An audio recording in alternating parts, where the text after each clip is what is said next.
One morning, when Gregor Samsa woke from troubled dreams, he found himself transformed in his bed into a horrible vermin. He lay on his armor-like back, and if he lifted his head a little he could see his brown belly, slightly domed, and divided by arches into stiff sections. The bedding was hardly able to cover it, and seemed ready to slide off any moment. His many legs, pitifully thin compared with the size of the rest of him, waved about helplessly as he looked. "What's happened to me?" he thought. It wasn't a dream. His room, a proper human room, although a little too small, lay peacefully between its four familiar walls.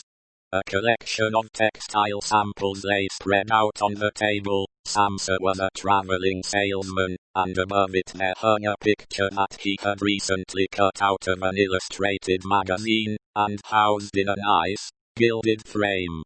It showed a lady fitted out with a fur hat and fur boa, who sat upright, raising a heavy fur muff that covered the whole of her lower arm towards the viewer. Gregor then turned to look out the window at the dull weather.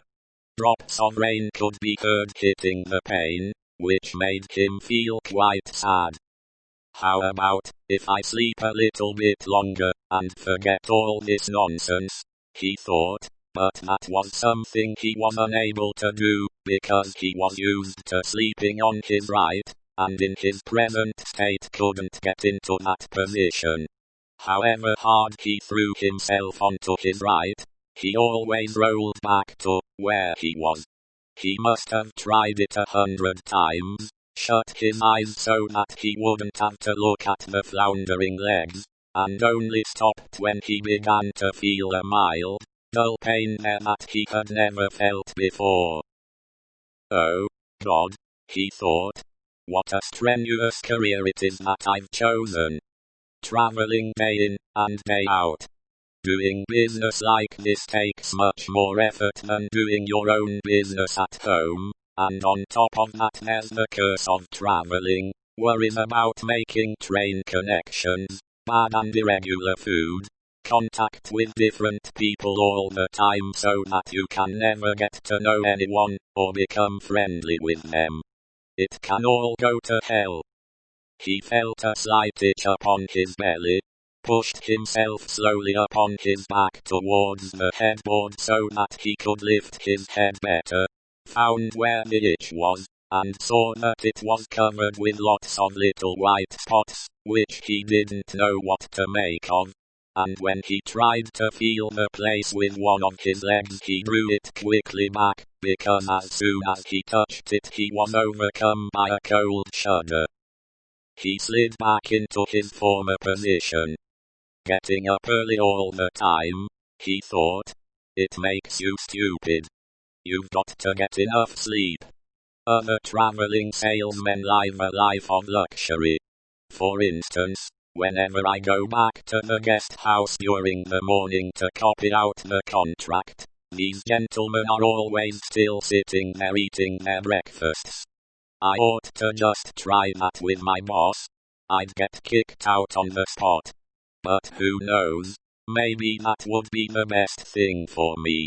If I didn't have my parents to think about, I'd have given in my notice a long time ago. I'd have gone up to the boss and told him just what I think, tell him everything I would, let him know just what I feel. He'd fall right off his desk. And it's a funny sort of business to be sitting up there at your desk, talking down at your subordinates from up there, especially when you have to go right up close, because the boss is hard of hearing. Well, there's still some hope. Once I've got the money together to pay off my parents' debt to him, another 5 or 6 years I suppose, that's definitely what I'll do. That's when I'll make the big change. First of all though, I've got to get up, my train leaves at 5. And he looked over at the alarm clock, ticking on the chest of drawers. God in heaven, he thought. It was 6:30, and the hands were quietly moving forwards. It was even later than 6:30, more like 6:45. Had the alarm clock not rung? He could see from the bed that it had been set for 4 o'clock as it should have been. It certainly must have rung. Yes, but was it possible to quietly sleep through that furniture-rattling noise? True, he had not slept peacefully, but probably all the more deeply because of that. What should he do now? The next train went at 7. If he were to catch that, he would have to rush like mad, and the collection of samples was still not packed, and he did not at all feel particularly fresh and lively. And even if he did catch the train, he would not avoid his boss's anger, as the office assistant would have been there to see the 5 o'clock train go. He would have put in his report about Breger's not being there a long time ago. The office assistant was the boss's man, spineless, and with no understanding. What about if he reported sick? But that would be extremely strained and suspicious, as in 15 years of service Breger had never once yet been ill. His boss would certainly come round with the doctor from the medical insurance company, accuse his parents of having a lazy son, and accept the doctor's recommendation not to make any claim, as the doctor believed that no one was ever ill, but that many were work-shy. And what's more, would he have been entirely wrong in this case? Breger did in fact, apart from excessive sleepiness after sleeping for so long, feel completely well, and even felt much hungrier than usual. He was still hurriedly thinking all this through, unable to decide to get out of the bed, when the clock struck 7:15. There was a cautious knock at the door near his head. Breger, somebody called. It was his mother.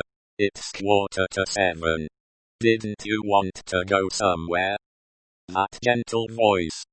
Breger was shocked when he heard his own voice answering. It could hardly be recognized as the voice he had heard before.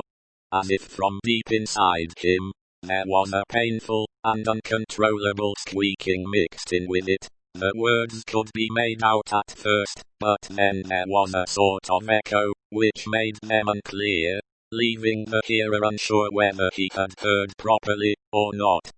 Breger had wanted to give a full answer and explain everything, but in the circumstances contented himself with saying, "Yes, Mother, yes, thank you, I'm getting up now."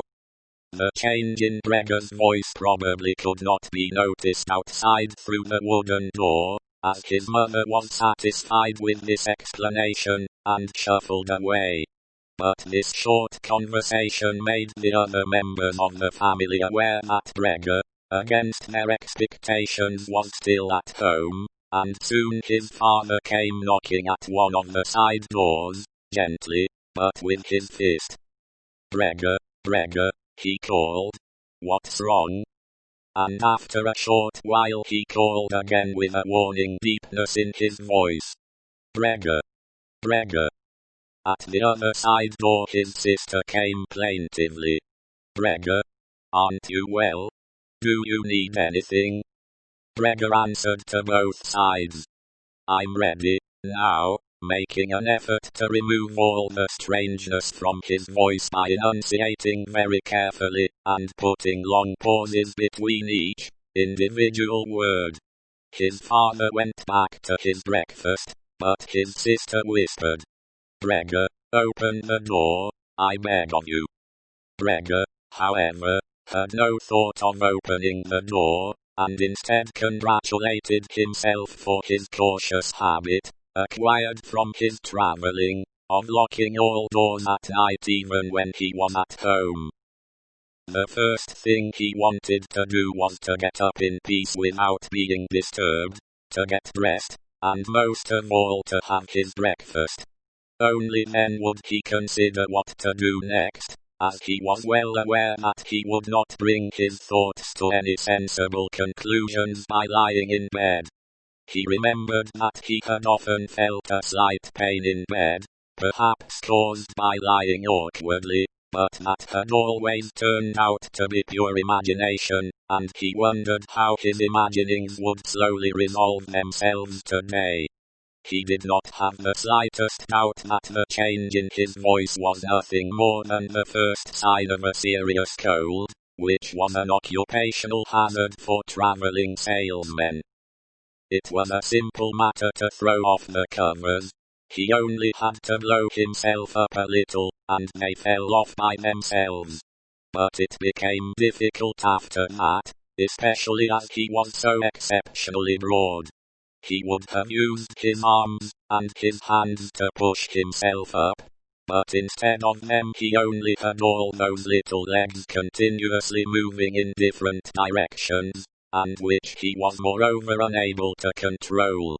If he wanted to bend one of them, then that was the first one that would stretch itself out, and if he finally managed to do what he wanted with that leg, all the others seemed to be set free, and would move about painfully. "This is something that can't be done in bed," Gregor said to himself, "so don't keep trying to do it." The first thing he wanted to do was get the lower part of his body out of the bed, but he had never seen this lower part, and could not imagine what it looked like. It turned out to be too hard to move. It went so slowly, and finally, almost in a frenzy, when he carelessly shoved himself forwards with all the force he could gather, he chose the wrong direction, hit hard against the lower bedpost, and learned from the burning pain he felt that the lower part of his body might well, at present, be the most sensitive. So then he tried to get the top part of his body out of the bed first, carefully turning his head to the side. This he managed quite easily, and despite its breadth and its weight, the bulk of his body eventually followed slowly in the direction of the head. But when he had at last got his head out of the bed, and into the fresh air, it occurred to him that, if he let himself fall, it would be a miracle if his head were not injured. So he became afraid to carry on pushing himself forward the same way. And he could not knock himself out now at any price. Better to stay in bed than lose consciousness. It took just as much effort to get back to where he had been earlier, but when he lay there sighing, and was once more watching his legs as they struggled against each other even harder than before, if that was possible, he could think of no way of bringing peace and order to this chaos. He told himself once more that it was not possible for him to stay in bed, and that the most sensible thing to do would be to get free of it in whatever way he could, at whatever sacrifice. At the same time, though, he did not forget to remind himself that calm consideration was much better than rushing to desperate conclusions. At times like this he would direct his eyes to the window, and look out as clearly as he could, but unfortunately, even the other side of the narrow street was enveloped in morning fog, and the view had little confidence or cheer to offer him. 7 o'clock, already, he said to himself when the clock struck again. 7 o'clock, and there's still a fog like this. And he lay there quietly a while longer, breathing lightly as if he perhaps expected the total stillness to bring things back to their real and natural state. But then he said to himself, "Before it strikes 7:15, I'll definitely have to have got properly out of bed. And by then somebody will have come round from work to ask what's happened to me as well, as they open up at work before 7 o'clock. And so he set himself to the task of swinging the entire length of his body out of the bed all at the same time. If he succeeded in falling out of bed in this way, and kept his head raised as he did so, he could probably avoid injuring it. His back seemed to be quite hard, and probably nothing would happen to it falling onto the carpet. His main concern was for the loud noise he was bound to make, and which even through all the doors would probably raise concern, if not alarm. But it was something that had to be risked. When Gregor was already sticking halfway out of the bed, the new method was more of a game than an effort. All he had to do was rock back and forth. It occurred to him how simple everything would be if somebody came to help him. 2 strong people, he had his father and the maid in mind, would have been more than enough. They would only have to push their arms under the dome of his back, peel him away from the bed, bend down with the load, and then be patient and careful as he swung over onto the floor, where, hopefully, the little legs would find a use. Should he really call for help though, even apart from the fact that all the doors were locked? Despite all the difficulty he was in, he could not suppress a smile at this thought. After a while he had already moved so far across that it would have been hard for him to keep his balance if he rocked too hard. The time was now 7:10, and he would have to make a final decision very soon. Then there was a ring at the door of the flat. "That'll be someone from work," he said to himself, and froze very still, although his little legs only became all the more lively as they danced around. For a moment everything remained quiet. "They are not opening the door," Gregor said to himself, caught in some nonsensical hope. But then of course, the maid's firm steps went to the door as ever, and opened it. Gregor only needed to hear the visitor's first words of greeting, and he knew who it was, the chief clerk himself. Why did Gregor have to be the only one condemned to work for a company, where they immediately became highly suspicious at the slightest shortcoming? Were all employees, every one of them, louts? Was there not one of them who was faithful and devoted, who would go so mad with pangs of conscience that he couldn't get out of bed if he didn't spend at least a couple of hours in the morning on company business? Was it really not enough to let one of the trainees make enquiries, assuming enquiries were even necessary? Did the chief clerk have to come himself? And did they have to show the whole innocent family that this was so suspicious that only the chief clerk could be trusted to have the wisdom to investigate it? And more, because these thoughts had made him upset than through any proper decision, he swung himself with all his force out of the bed. There was a loud thump, but it wasn't really a loud noise. His fall was softened a little by the carpet, and Gregor's back was also more elastic than he had thought, which made the sound muffled, and not too noticeable. He had not held his head carefully enough, though, and hit it as he fell. Annoyed and in pain, he turned it, and rubbed it against the carpet. "Something's fallen down in there," said the chief clerk in the room on the left. Gregor tried to imagine whether something of the sort that had happened to him today could ever happen to the chief clerk too. You had to concede that it was possible. But as if in gruff reply to this question, the chief clerk's firm footsteps in his highly polished boots could now be heard in the adjoining room. From the room on his right, Gregor's sister whispered to him to let him know. "Gregor, the chief clerk is here." "Yes, I know," said Gregor to himself, but without daring to raise his voice loud enough for his sister to hear him. "Gregor," said his father now from the room to his left, "the chief clerk has come round, and wants to know why you didn't leave on the early train. We don't know what to say to him. And anyway, he wants to speak to you personally. So please open up this door. I'm sure he'll be good enough to forgive the untidiness of your room." Then the chief clerk called, "Good morning, Mr. Samsa." "He isn't well," said his mother to the chief clerk, while his father continued to speak through the door. "He isn't well, please believe me. Why else would Gregor have missed a train? The lad only ever thinks about the business.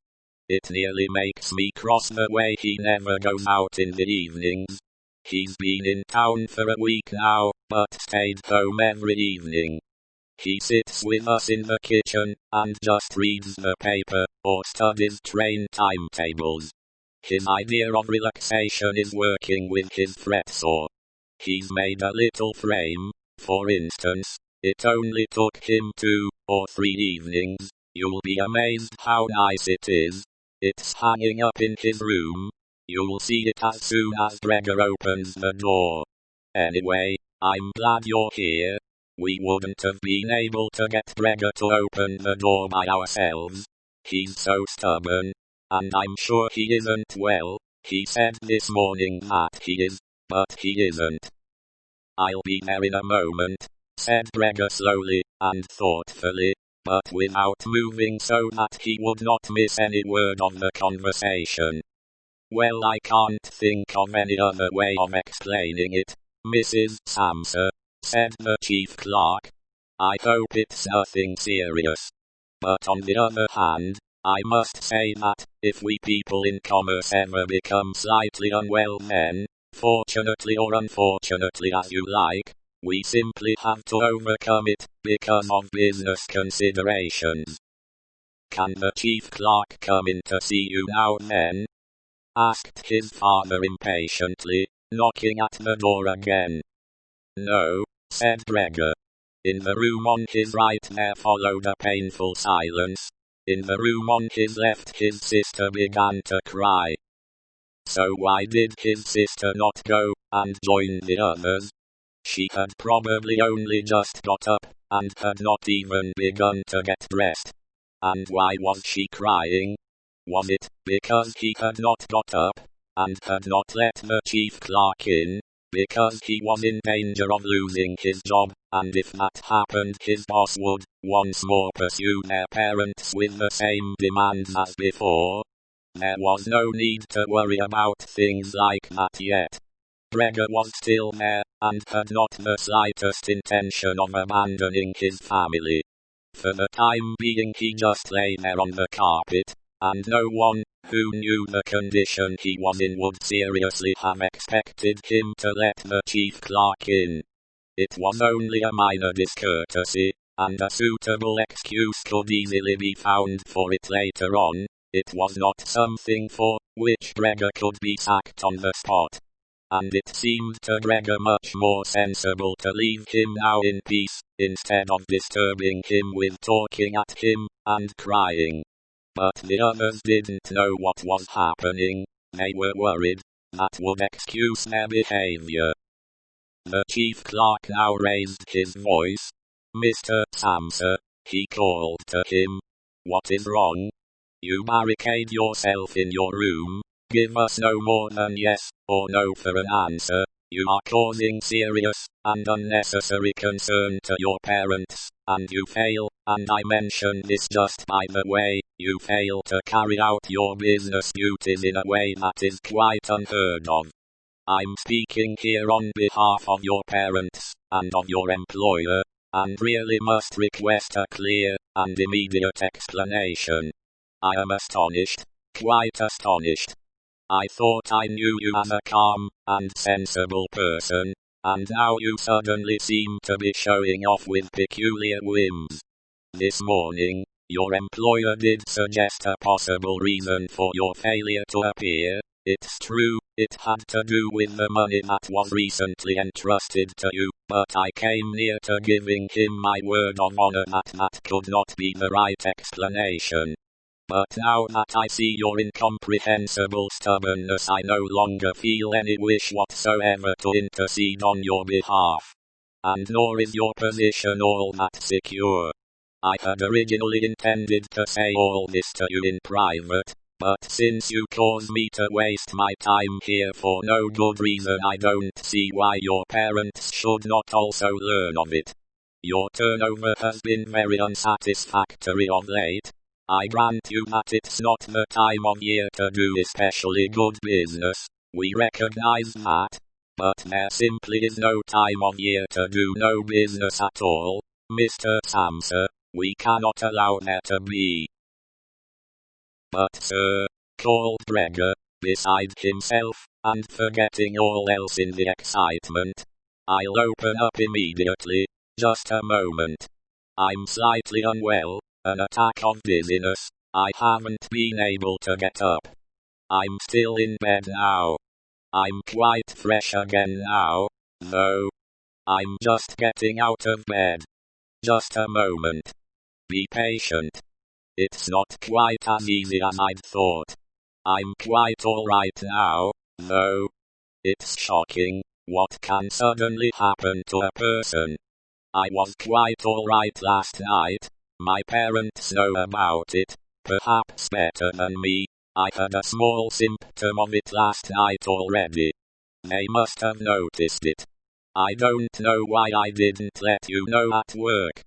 But you always think you can get over an illness without staying at home. Please, don't make my parents suffer. There's no basis for any of the accusations you're making. Nobody's ever said a word to me about any of these things. Maybe you haven't read the latest contracts I sent in. I'll set off with the 8 o'clock train, as well. These few hours of rest have given me strength. You don't need to wait, sir. I'll be in the office soon after you, and please be so good as to tell that to the boss, and recommend me to him. And while Gregor gushed out these words, hardly knowing what he was saying, he made his way over to the chest of drawers. This was easily done, probably because of the practice he had already had in bed, where he now tried to get himself upright. He really did want to open the door, really did want to let them see him, and to speak with the chief clerk. The others were being so insistent, and he was curious to learn what they would say when they caught sight of him. If they were shocked, then it would no longer be Gregor's responsibility, and he could rest. If, however, they took everything calmly, he would still have no reason to be upset, and if he hurried, he really could be at the station for 8 o'clock. The first few times he tried to climb up on the smooth chest of drawers, he just slid down again, but he finally gave himself one last swing, and stood there upright. The lower part of his body was in serious pain, but he no longer gave any attention to it. Now he let himself fall against the back of a nearby chair, and held tightly to the edges of it with his little legs. By now he had also calmed down, and kept quiet so that he could listen to what the chief clerk was saying. Did you understand a word of all that? The chief clerk asked his parents. Surely he's not trying to make fools of us. Oh, God! Called his mother, who was already in tears. He could be seriously ill, and we're making him suffer. Brett! She then cried. Mother! His sister called from the other side. They communicated across Gregor's room. You'll have to go for the doctor straight away. Gregor is ill. Quick, get the doctor. Did you hear the way Gregor spoke just now? That was the voice of an animal, said the chief clerk, with a calmness that was in contrast with his mother's screams. Anna! His father called into the kitchen through the entrance hall, clapping his hands. Get a locksmith here, now! And the two girls, their skirts swishing, immediately ran out through the hall, wrenching open the front door of the flat as they went. How had his sister managed to get dressed so quickly? There was no sound of the door banging shut again. They must have left it open. People often do in homes where something awful has happened. Gregor, in contrast, had become much calmer. so they couldn't understand his words anymore, although they seemed clear enough to him, clearer than before. Perhaps his ears had become used to the sound. They had realized, though, that there was something wrong with him, and were ready to help. The first response to his situation had been confident and wise, and that made him feel better. He felt that he had been drawn back in among people, and from the doctor and the locksmith he expected great and surprising achievements, although he did not really distinguish one from the other. Whatever was said next would be crucial, so, in order to make his voice as clear as possible, he coughed a little, but taking care to do this not too loudly, as even this might well sound different from the way that a human coughs, and he was no longer sure he could judge this for himself. Meanwhile, it had become very quiet in the next room. Perhaps his parents were sat at the table whispering with the chief clerk, or perhaps they were all pressed against the door, and listening. Gregor slowly pushed his way over to the door with the chair. Once there he let go of it, and threw himself onto the door, holding himself upright against it using the adhesive on the tips of his legs. He rested there a little while to recover from the effort involved, and then set himself to the task of turning the key in the lock with his mouth.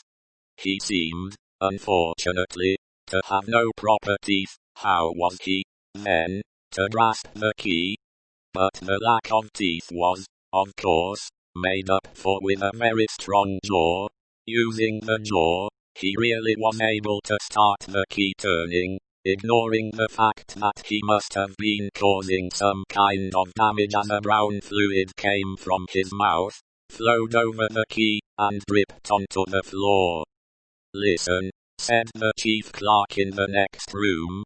"He's turning the key." Gregor was greatly encouraged by this, but they all should have been calling to him, his father, and his mother too. "Well done, Gregor," they should have cried. "Keep at it, keep hold of the lock." And with the idea that they were all excitedly following his efforts, he bit on the key with all his strength, paying no attention to the pain he was causing himself. As the key turned round, he turned around the lock with it, only holding himself upright with his mouth, and hung onto the key, or pushed it down again with the whole weight of his body as needed. The clear sound of the lock as it snapped back was Gregor's sign that he could break his concentration, and as he regained his breath he said to himself, "So, I didn't need the locksmith after all." Then he lay his head on the handle of the door to open it completely. Because he had to open the door in this way, it was already wide open before he could be seen. He had first to slowly turn himself around one of the double doors, and he had to do it very carefully, if he did not want to fall flat on his back before entering the room.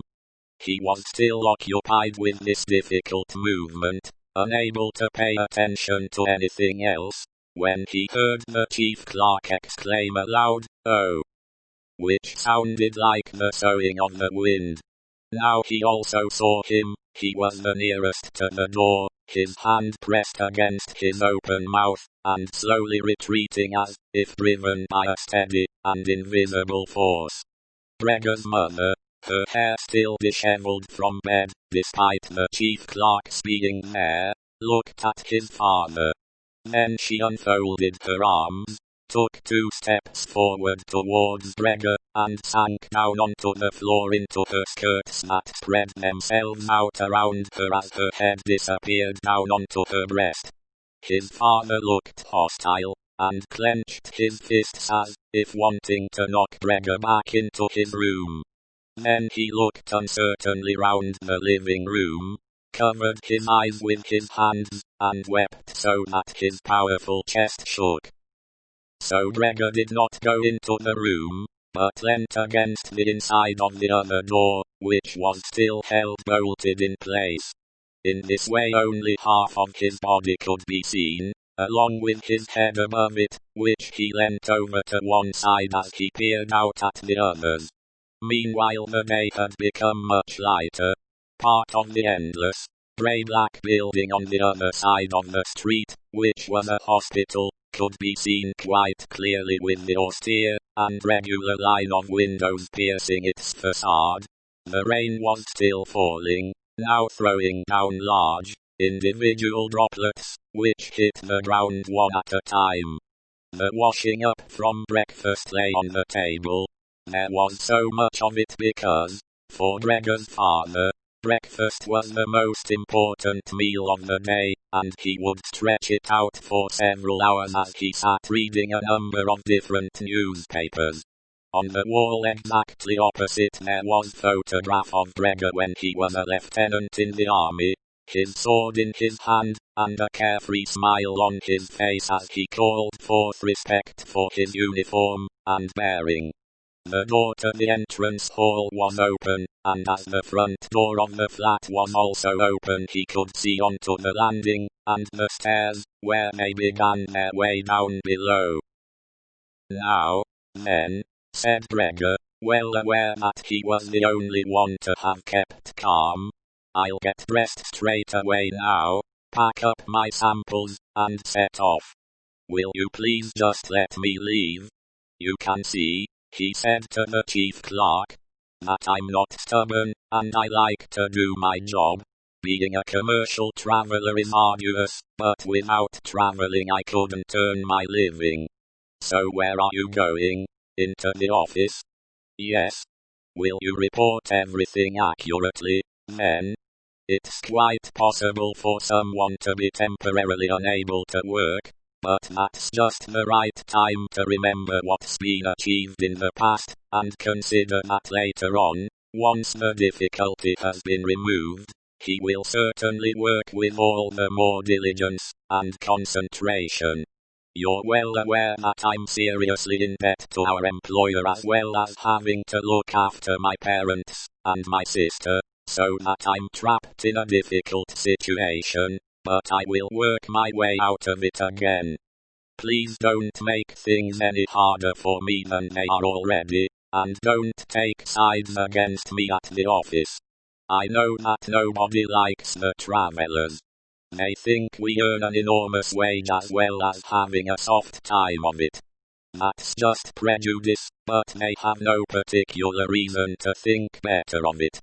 But you, sir, you have a better overview than the rest of the staff. In fact, if I can say this in confidence, a better overview than the boss himself. It's very easy for a businessman like him to make mistakes about his employees, and judge them more harshly than he should.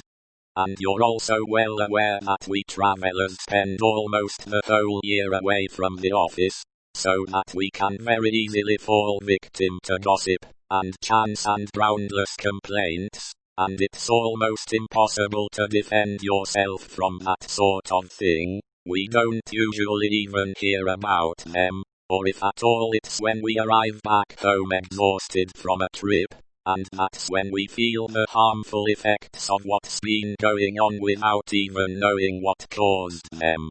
Please, don't go away, at least first say something to show that you grant that I'm at least partly right." But the chief clerk had turned away as soon as Gregor had started to speak, and, with protruding lips, only stared back at him over his trembling shoulders as he left. He did not keep still for a moment while Gregor was speaking, but moved steadily towards the door without taking his eyes off him. He moved very gradually, as if there had been some secret prohibition on leaving the room. It was only when he had reached the entrance hall that he made a sudden movement, drew his foot from the living room, and rushed forward in a panic. In the hall, he stretched his right hand far out towards the stairway as if out there were some supernatural force waiting to save him.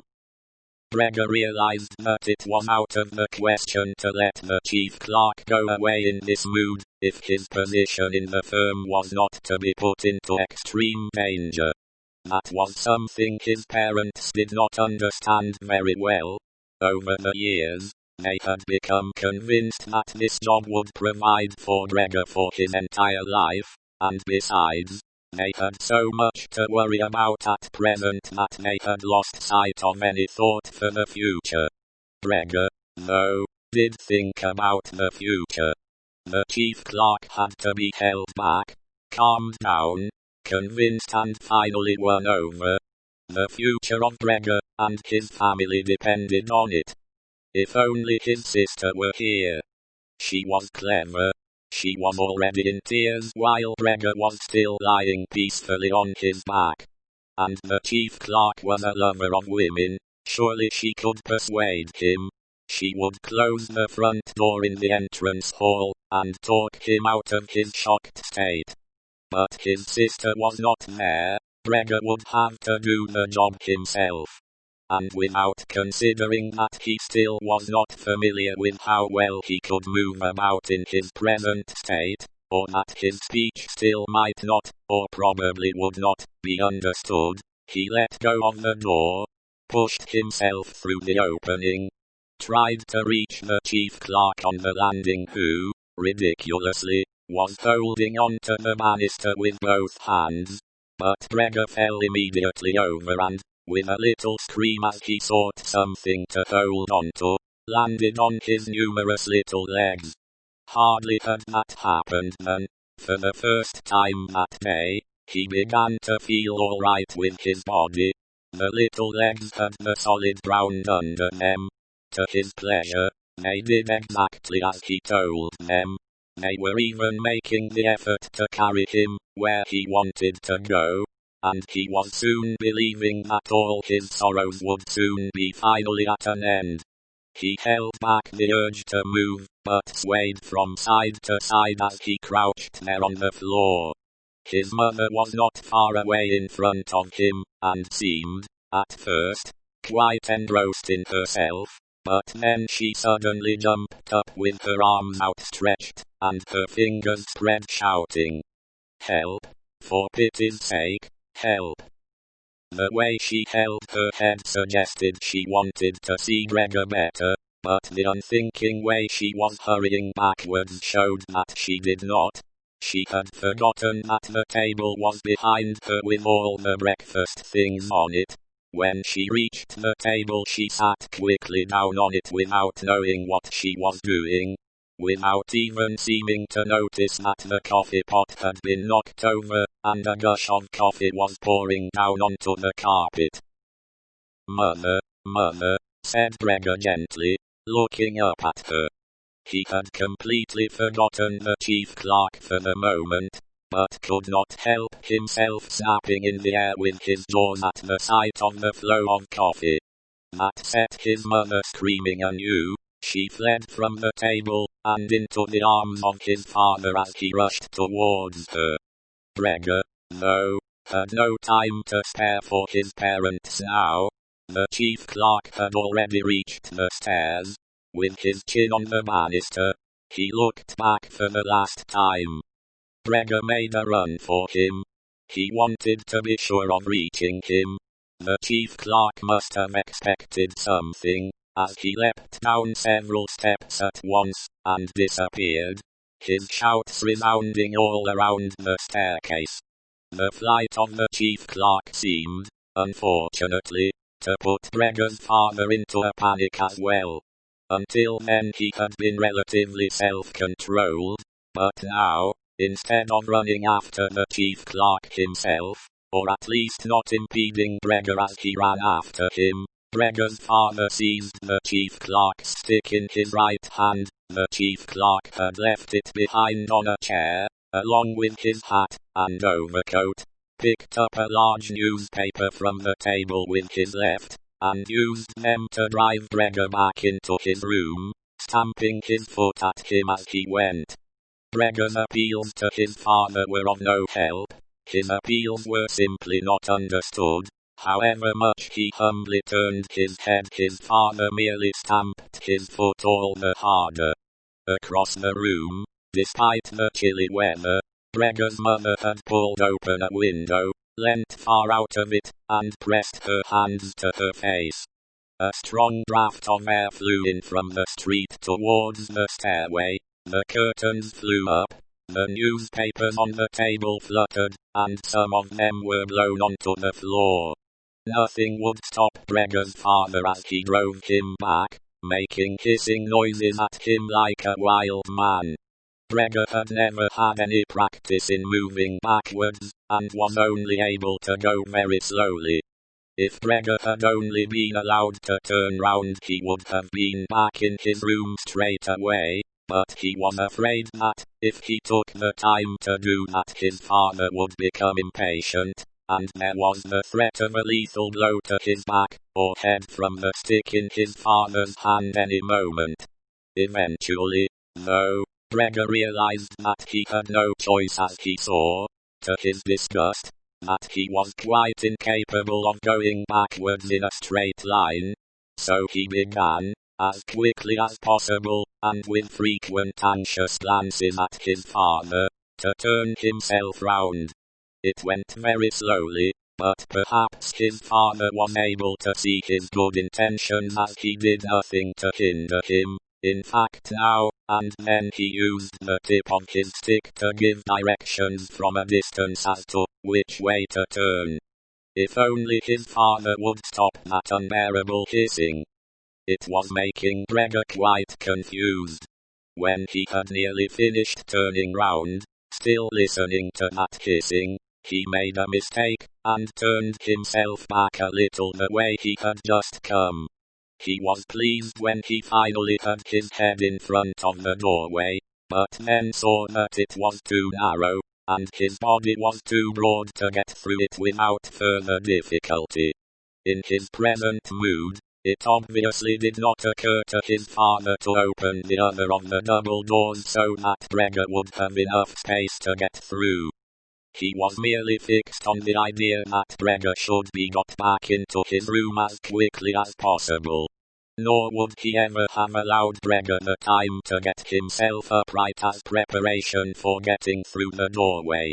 What he did, making more noise than ever, was to drive Gregor forwards all the harder as, if there had been nothing in the way, it sounded to Gregor as if there was now more than one father behind him. It was not a pleasant experience, and Gregor pushed himself into the doorway without regard for what might happen.